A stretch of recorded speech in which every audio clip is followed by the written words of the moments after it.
அஸ்ஸலாமு அலைக்கும். Hello friends, welcome to சமையல் மனம். இன்றைக்கி நம்ம பார்க்க போகிற ரெசிபி பார்த்திங்கன்னா ரொம்ப ரொம்ப அருமையான ஒரு டேஸ்ட்டில் மஷ்ரூம் பிரியாணி எப்படி செய்கிறதுன்னு தான் பார்க்க போகிறோம். இது வரைக்கும் நம்ம சேனலை நீங்கள் சப்ஸ்கிரைப் பண்ணாமல் பார்த்துட்ருக்கீங்கன்னா மறக்காமல் சப்ஸ்கிரைப் பண்ணிக்கோங்க. வாங்க ரெசிபிக்குள்ளே போகலாம். இந்த பிரியாணி பண்ணுறதுக்கு பார்த்திங்கன்னா முதல்ல வந்து 1 கப் அளவுக்கு நான் பாஸ்மதி அரிசி எடுத்திருக்கேன். இந்த அரிசி வந்து 200 கிராம் அளவுக்கு இருக்கும். இதை வந்து இந்த பவுலில் சேர்த்துக்கலாம். நீங்கள் பாஸ்மதி அரிசி தான் எடுக்கணும்னு இல்லை, நீங்கள் வீட்டில் நார்மலாக சமைக்கிற அரிசி கூட எடுத்துக்கலாம். இதை வந்து 2-3 தடவை நல்லா கழுவுனதுக்கு அப்புறமா இது கூட தண்ணி சேர்த்துட்டு 20 நிமிஷத்துக்கு இதை வந்து நல்லா ஊற விட்டுடலாம். அடுத்ததாக இந்த பிரியாணிக்கு வந்து நம்ம ஒரு மசாலா பேஸ்ட் ஒன்று அரைச்சிக்கணும். அதுக்கு ஒரு மிக்ஸி ஜாரில் கொஞ்சமாக வந்து புதினா இலை எடுத்திருக்கேன். கூடவே பார்த்திங்கன்னா கொஞ்சமாக வந்து மல்லி இலை சேர்த்துக்கோங்க. இது ரெண்டும் சேர்த்து வந்து மெஷர்மெண்ட் கப்புக்கு 1/2 கப் அளவுக்கு இருக்கும். இது கூடவே பார்த்திங்கன்னா ஒரு 7-8 சின்ன வெங்காயம் சேர்த்துக்கோங்க. சேர்த்துட்டு கூடவே ஒரு சின்ன துண்டு பட்டை சேர்த்துக்கலாம். இது கூடவே பார்த்திங்கன்னா 2 ஏலக்காய் சேர்த்துக்கோங்க. கூடவே ஒரு 4 கிராம்பு வந்து சேர்த்துக்கலாம். இது கூடவே பார்த்திங்கன்னா ஒரு 1/2 டீஸ்பூன் அளவுக்கு சோம்பு சேர்த்துக்கோங்க.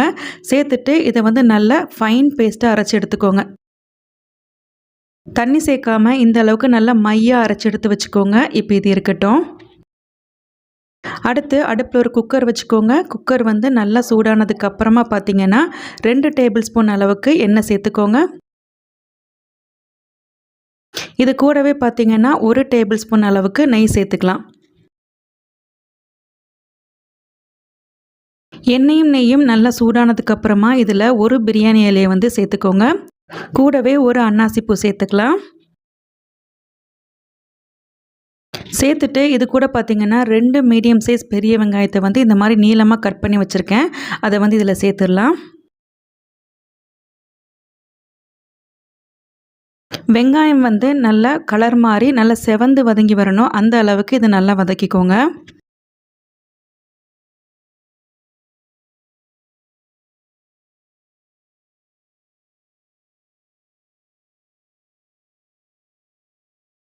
பார்த்திங்கன்னா நம்ம சேர்த்துருந்த வெங்காயம் நல்லா வந்து செவந்து வதங்கி வந்திருக்கு. இந்த அளவுக்கு வெங்காயத்தை வந்து நல்லா செவக்க வதக்கிட்டு பிரியாணி செய்கிறப்ப பார்த்திங்கன்னா பிரியாணிக்கு நல்ல ஒரு டேஸ்ட் கொடுக்கும். இப்போ இது கூடவே பார்த்திங்கன்னா 1 டேபிள் ஸ்பூன் அளவுக்கு இஞ்சி பூண்டு பேஸ்ட் வந்து சேர்த்துக்கிறேன். சேர்த்துட்டு இஞ்சி பூண்டோட பச்சை வாசனை போகிற அளவுக்கு இதை வந்து நல்லா வதக்கி விட்டுக்கோங்க. அடுப்பை வந்து மிதமான தீயிலே வச்சுட்டு இதை நல்லா வதக்கிக்கோங்க. இல்லைனா இஞ்சி பூண்டு பேஸ்ட்டு வந்து கரிஞ்சு போயிடும். இப்போ நம்ம சேர்த்துருந்த இஞ்சி பூண்டு பேஸ்ட்டோட பச்சை வாசனை போகிற வரைக்கும் நல்லா வதக்கி விட்டாச்சு. இப்போ இது கூட பார்த்திங்கன்னா 2 மீடியம் சைஸ் பழுத்த தக்காளியை வந்து கட் பண்ணிவிட்டு அதை வந்து இதில் சேர்த்துக்கலாம். இப்போ இந்த தக்காளி நல்லா குழஞ்சி வதங்கி வரணும். அந்த அளவுக்கு இதை வந்து நல்லா வதக்கி விட்டுக்கோங்க.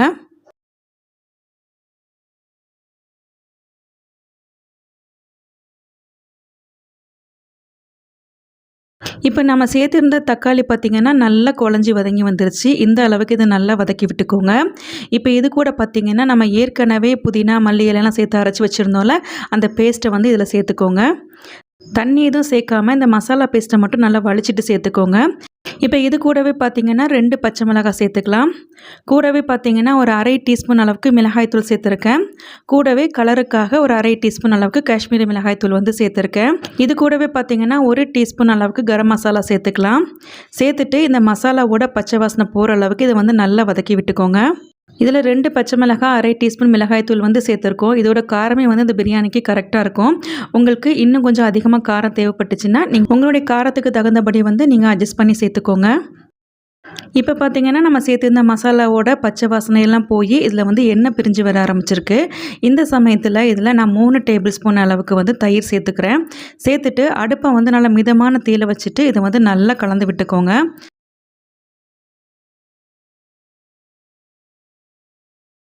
இப்போ இதை நல்லா கலந்து விட்டதுக்கு அப்புறமா பார்த்திங்கன்னா இது கூட 200 கிராம் அளவுக்கு மஷ்ரூமை வந்துட்டு நல்லா க்ளீன் பண்ணிவிட்டு 2ஆக கட் பண்ணி வச்சுருக்கேன். அதை வந்து இதில் சேர்த்துடலாம். மஷ்ரூமை வந்து இந்த மாதிரி 2ஆக கட் பண்ணிட்டு சேர்த்துக்கோங்க. பொடியாக வந்து கட் பண்ணிட்டீங்கன்னா மஷ்ரூம் வந்து நல்லா கழிஞ்சு போயிடும். பிரியாணியில் பார்த்திங்கன்னா மஷ்ரூம் இருக்கிற மாதிரியே தெரியாது. சேர்த்துட்டு இந்த மஷ்ரூமை வந்து இந்த மசாலாவோட நல்லா பிரட்டி விட்டுக்கோங்க. இப்போ இது கூடவே பார்த்திங்கன்னா இந்த பிரியாணிக்கு தேவையான அளவுக்கு உப்பை வந்து இப்போவே சேர்த்துக்கலாம். சேர்த்துட்டு இதை ஒரு தடவை நல்லா கலந்து விட்டுட்டு அடுப்பை வந்து மிதமான தீயில வச்சுட்டு இந்த மஷ்ரூமை வந்து நல்லா வேக வச்சு எடுத்துக்கலாம்.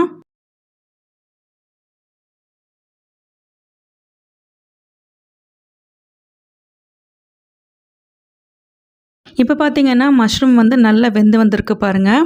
இந்த அளவுக்கு இதை நல்லா வேக வச்சுட்டு இப்போ இது கூட வந்து நம்ம இந்த பிரியாணிக்கு தேவையான அளவுக்கு வந்து தண்ணி சேர்த்துக்க போகிறோம். இப்போ இந்த கப்பில் தான் நான் வந்து அரிசி அளந்து எடுத்தேன். அதே கப்பில் வந்து நான் 2 கப் அளவுக்கு தண்ணி சேர்த்துக்கிறேன்.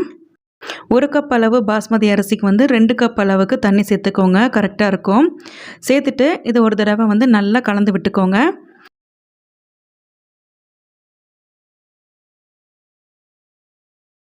ஏற்கனவே ஊற வச்சிருந்த அரிசியை வந்து நல்லா தண்ணியை வடிகட்டிட்டு எடுத்து வச்சுருக்கேன். அந்த அரிசியை வந்து இதில் சேர்த்துக்கலாம்.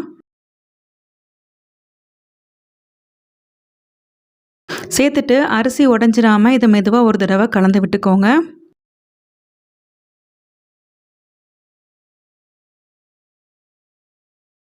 இப்போ இது கலந்து விட்டதுக்கு அப்புறமா பார்த்தீங்கன்னா இது கூட கொஞ்சமாக புதினா இலைகள் வந்து சேர்த்துக்கோங்க. கூடவே பார்த்தீங்கன்னா கொஞ்சமாக மல்லி இலை வந்து சேர்த்துக்கலாம். சேர்த்துட்டு இதை ஒரு தடவை மறுபடியும் நல்லா கலந்து விட்டுட்டு இதை வந்து நல்லா கொதிக்க வச்சுக்கலாம். இது நல்லா கொதித்து அரிசியும் தண்ணியும் வந்து சமமாக வரணும். அந்த அளவுக்கு இதை வந்து நல்லா கொதிக்க வச்சுக்கோங்க.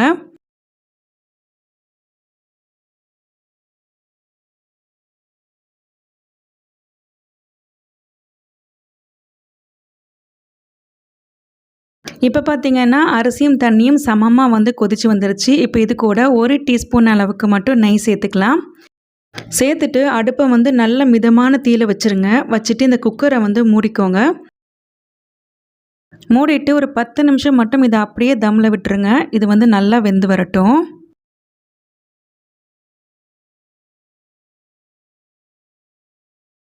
இப்போ 10 நிமிஷத்துக்கு அப்புறமா குக்கரை வந்து ஓப்பன் பண்ணி பார்க்கலாம். நம்மளோட ரொம்ப ரொம்ப டேஸ்டியான மஷ்ரூம் பிரியாணி ரொம்ப சூப்பராக ரெடியாகி வந்திருக்கு பாருங்கள். பிரியாணி குழஞ்சி போகாமல் நல்லா பக்குவமாக வெந்து வந்திருக்கு பாருங்கள். அடி பிடிக்காமல் நல்லா சூப்பராக வந்திருக்கு. நீங்களும் இதே அளவுகளோடு இதை ட்ரை பண்ணி பார்த்துட்டு எப்படி இருந்ததுன்னு மறக்காமல் கமெண்ட்ஸில் சொல்லுங்கள். உங்களுக்கு இந்த ரெசிபி பிடிச்சிருந்தாலும் லைக் பண்ணி கமெண்ட் பண்ணுங்கள். மறக்காமல் நம்ம சேனலை சப்ஸ்கிரைப் பண்ணிவிட்டு பக்கத்தில் இருக்கிற பெல் பட்டனை கிளிக் பண்ணி ஆளுங்கிற ஆப்ஷனை கொடுத்துக்கோங்க. பாய்.